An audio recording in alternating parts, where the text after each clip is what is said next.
you don't have a lot of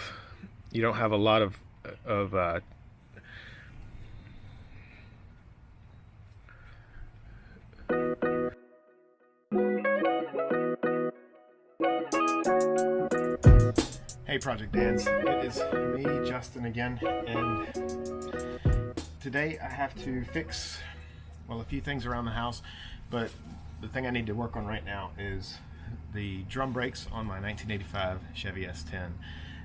Something happened to me the other week, and when I would hit the brakes, the pedal would go up and down and it would make a thumping noise, and I didn't know what it was. Come to find out, the padding off of the brake shoe broke off. These brake shoes are not very old, but it came off. There's only about half of it here, which means half of it got chewed up inside the drum brake. And when this happened, it caused me to lose pedal because the shoes went out further than they should, and that caused my wheel cylinder to leak. So this is not going to be a how-to on fixing drum brakes, because if you know how to fix drum brakes, I'm not going to be able to give you any good tips. And if you don't know how to fix drum brakes, please don't try because of me. I'd rather do disc brakes all day long. Anyway, I've got a new wheel cylinder, new shoes, and I'm going to have to obviously bleed the brakes because of the new cylinder. So this isn't going to be fun. Now, as you saw, I already have pulled the shoes out of the brake.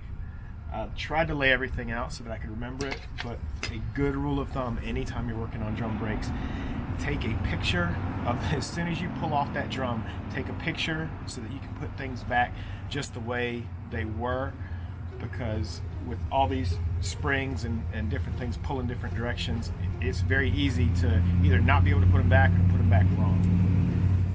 So my advice for you is take a picture. You can look back at it and go, that's where it went. I didn't do that, so hopefully I'll be able to get these on, but I do have the other side as a reference, and even though this was the only side with the problem, I'm not going to just replace one side of shoes. So I'm going to go ahead and get to this, and maybe we'll have something more fun happen as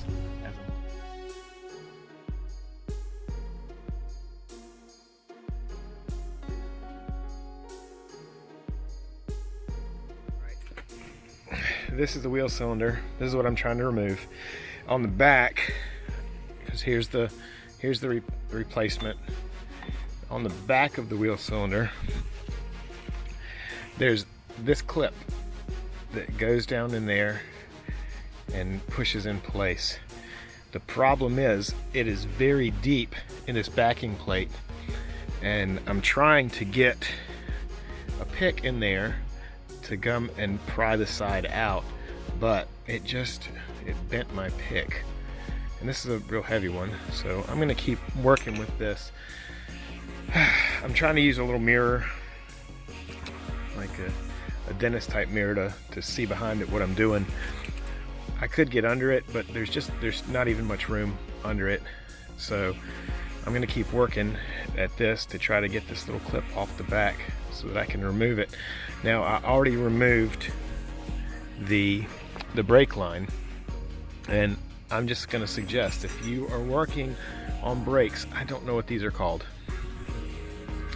but these wrenches are made specifically for brake lines and other lines like that you don't want to damage the ends on. When you're using these wrenches, because they're just, you know, six point wrenches, you're not going to have a lot of turn with them, but because the extra strength in there, they're not going to flex out and round off your lines.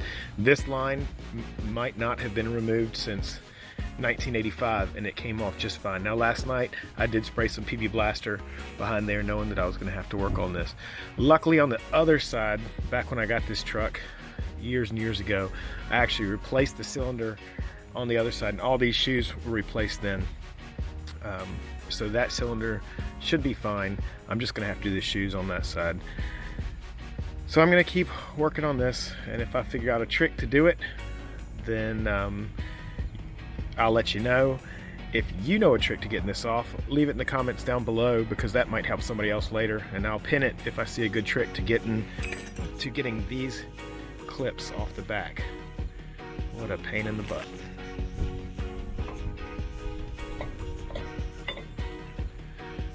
There it is. As you can see, it's a pretty deep groove, but that clip is very deep in there. If there is a trick to getting these off, I don't know it. I don't know if I can even get the clip out. So I ended up using, you can see there's the old clip, which is still usable, but the new one comes with one. So I'm going to use that.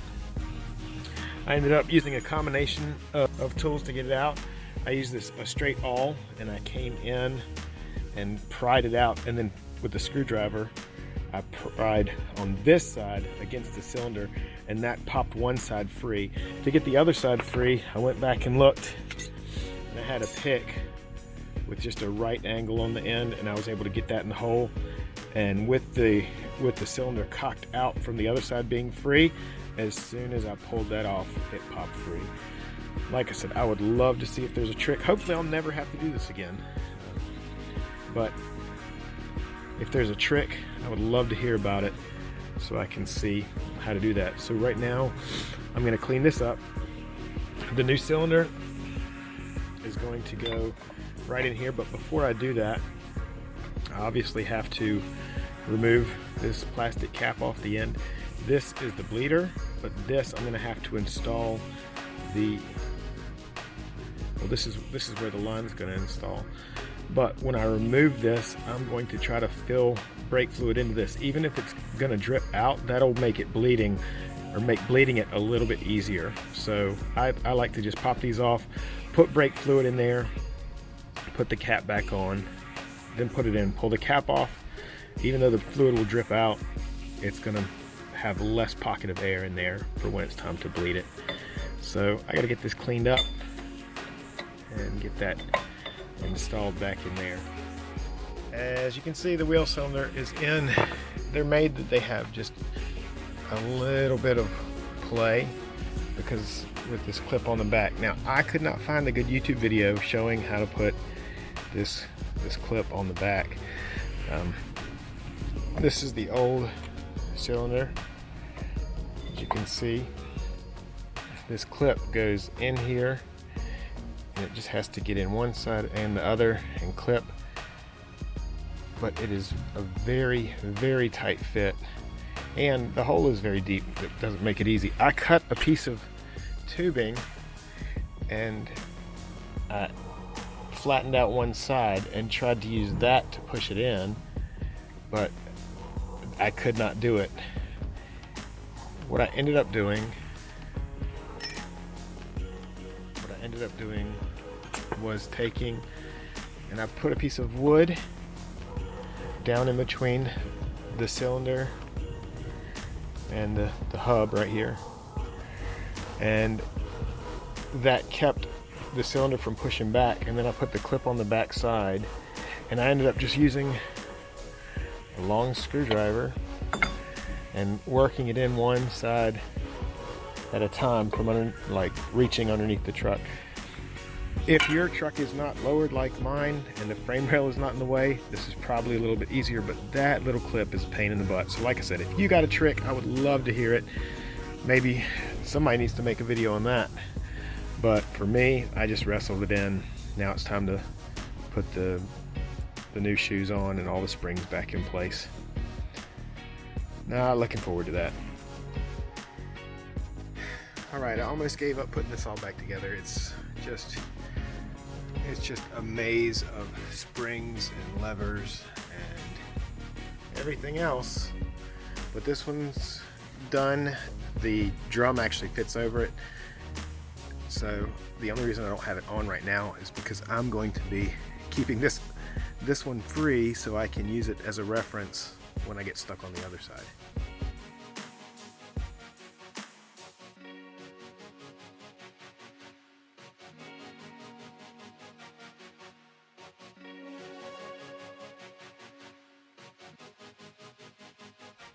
Working on drum brakes makes me question my life choices. I believe it's all back together. Let's see if the drum actually fits on it. I might need to adjust the pads out.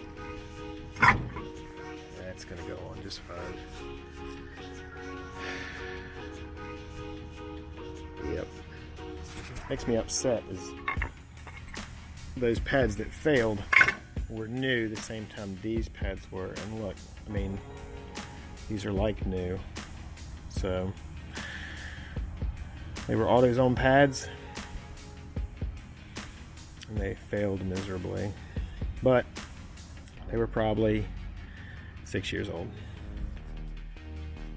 Well, I was kind of hoping that I'd get to do a few more things today. I was going to work on my daughter's car, which should be parked where I'm sitting, but she had to go to work. And I got to fix the heat for the house. But it's getting dark. All I got left to do is bleed these brakes a little bit, test them out, and I should be rolling again. Maybe, hopefully for another 6 years, hopefully 10 more. In these past 6 or more years that I've had this truck, I've only put about 15,000 miles on it. I don't use it that often, but it does a lot of work for me. If this is the end of the video, help me feel better. Give me a thumbs up. Subscribe if you haven't already.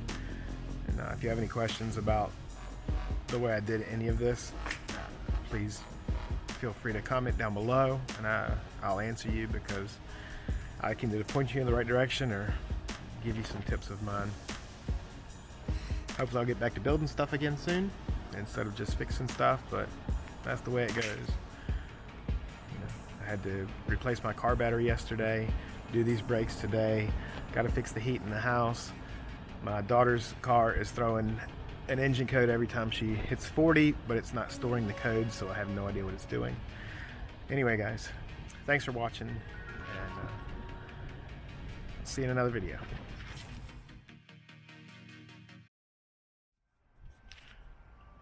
My daughter got home a little while ago. This is her car, and went to check it out.